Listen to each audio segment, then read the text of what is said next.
LIC को लेकर भी पता नहीं कैसे कैसे बड़े विद्वत्तापूर्ण बयान देते थे। एलआईसी का ऐसा हो गया, एलआईसी का वैसा हो गया, एलआईसी का यूं हो गया। जितनी गलत बातें एलआईसी को लिए बोलनी चाहिए बोली, और तरीका यही है, किसी को बर्बाद करने, अफवाह फैलाओ, झूठ फैलाओ, भ्रम फैलाओ। और टेक्निक वही है। गांवों में किसी का बड़ा बंगलो हो, लेने का मन करता हो, लेकिन हाथ ना लगता हो तो फिर हवा फैला देते, ये भूतिया बंगला है, यहां जो जाता है ऐसी हवा फैला देते, कोई लेता नहीं, फिर कोई जा करके लपक लेते। एलआईसी एलआईसी क्या क्या चलाया। आदरणीय सभापति जी, मैं सीना तान करके सुनाना चाहता हूं, आंखें ऊंची करके सुनाना चाहता हूं, आज एलआईसी के शेयर रिकॉर्ड स्तर पर ट्रेड हो रहे हैं। क्यों? आदरणीय सभापति जी, अब प्रचार किया जा रहा है, पीएसयू बंद हो गए, पीएसयू बंद हो गए। अब उनको तो याद भी नहीं होगा क्या है, बस किसी ने पकड़ा दिया, बोलो बोलो। 2014 में देश में 234 पीएसयू थे, 234 2000 उनके यूपीए के 10 साल के कालखंड में। अब 14 में जब उन्होंने छोड़ा, 234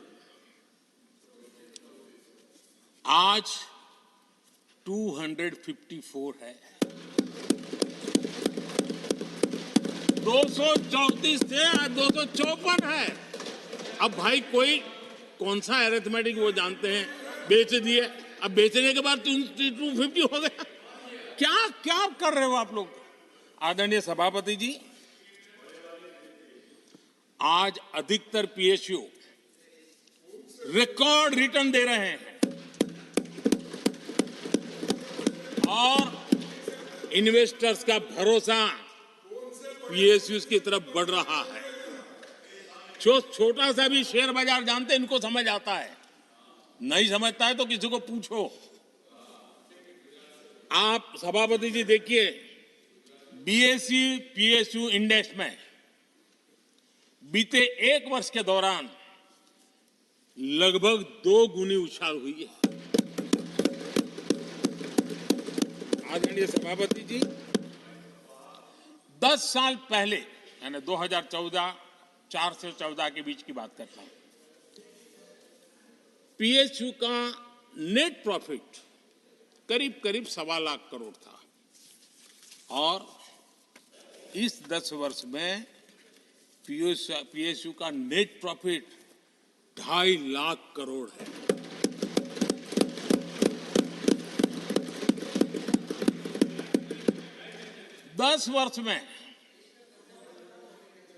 हमारे 10 वर्ष में पीएसयू की नेट वर्थ 9.5 लाख करोड़ से बढ़कर के 17 लाख करोड़ हो गई है।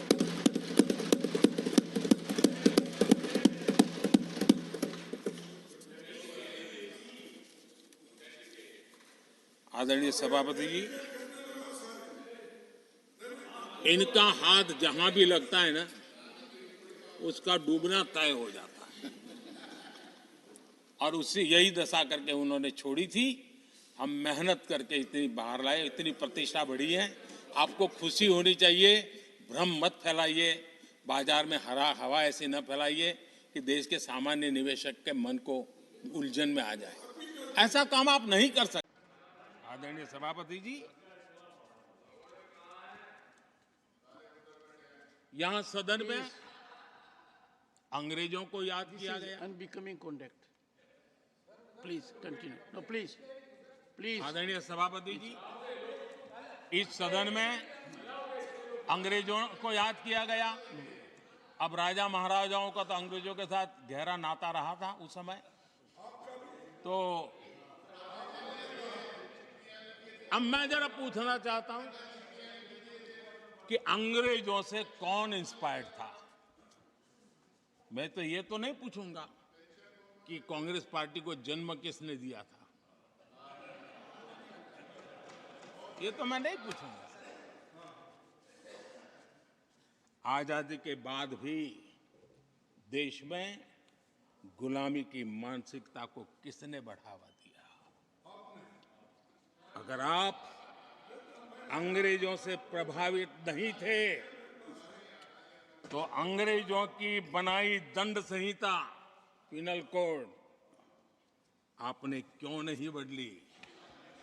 आदरणीय सभापति जी, अगर आप अंग्रेजों से प्रभावित नहीं थे तो अंग्रेजों के जमाने के सैकड़ों कानून क्यों चलते रहे? आप अगर अंग्रेजों से प्रभावित नहीं थे तो लाल बत्ती कल्चर, ये लाल बत्ती कल्चर इतने दशकों बाद भी क्यों चलता है? अगर आप अंग्रेजों से प्रभावित नहीं थे तो भारत का बजट शाम को 5 बजे इसलिए आता था क्योंकि ब्रिटिश पार्लियामेंट का सुबह शुरू होने का समय होता था। ये ब्रिटेन की पार्लियामेंट के समय के अनुकूल शाम 5 बजे बजट की परंपरा क्यों चलाए रखी थी आपने? कौन अंग्रेजों से इंस्पायर था? पर आप अंग्रेजों से प्रेरित नहीं थे तो हमारी सेनाओं के चिन्हों पर आज भी गुलामी के प्रतीक अब तक क्यों बने हुए थे? हम एक के बाद एक हटा रहे हैं। अगर आप अंग्रेजों से प्रेरित नहीं थे तो राजपथ को कर्तव्य पथ बनने के लिए मोदी का इंतजार क्यों करना पड़ा? आदरणीय सभापति जी, अगर आप अंग्रेजों से प्रभावित नहीं थे तो अंडमान और निकोबार, इन द्वीप समूहों पर आज भी अंग्रेजी सत्ता के निशान क्यों लटके पड़े थे? आदरणीय सभापति जी, अगर आप अंग्रेजों से प्रभावित नहीं थे तो इस देश के सेना के जवान देश के लिए मन मिटते रहे, लेकिन देश के जवानों के सम्मान में एक वॉर मेमोरियल तक आप बना नहीं पाए थे। क्यों नहीं बनाया?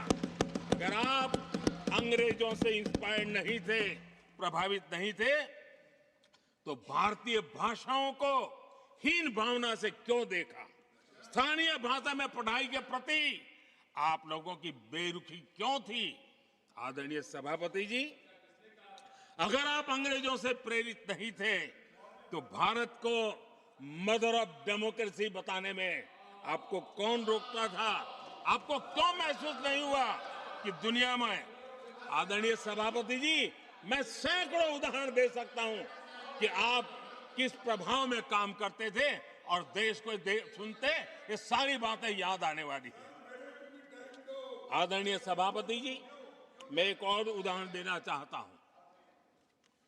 कांग्रेस ने नैरेटिव फैलाया और इस नैरेटिव का परिणाम क्या हुआ कि भारत की संस्कृति और संस्कारों मानने वाले लोगों को बड़े हीन भाव से देखा जाने लगा, ढकियानों से मानने लगा गया, और इस प्रकार से एक हमारे अतीत के प्रति अन्याय करने की नौबत आई है। अपनी मान्यताओं को गाली देते हैं, अपनी अच्छी परंपराओं को गाली देते हैं तो आप प्रोग्रेसिव हैं।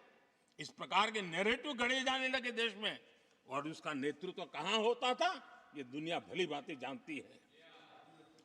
दूसरे देश से आयात करना उसको गर्व का, और भारत की कोई चीज है तो दूसरे दर्जे की है, ये स्टेटस बना दिया गया था। ये स्टेटस सिंबल बाहर से आया, मेड इन फॉरेन, स्टेटस बना दिया था। ये लोग आज भी वोकल फॉर लोकल बोलने से बच रहे हैं। मेरे देश के गरीबों के कल्याण का काम हो रहा है। आज आत्मनिर्भर भारत की बात उनके मुंह से नहीं निकलती है। आज मेक इन इंडिया कोई बोलता है तो उनके पेट में चूहे दौड़ने लग जाते हैं। आदरणीय सभापति जी, देश ये सब देख चुका है और अब समझ भी चुका है, और उसी का परिणाम आप भुगत भी रहे हैं।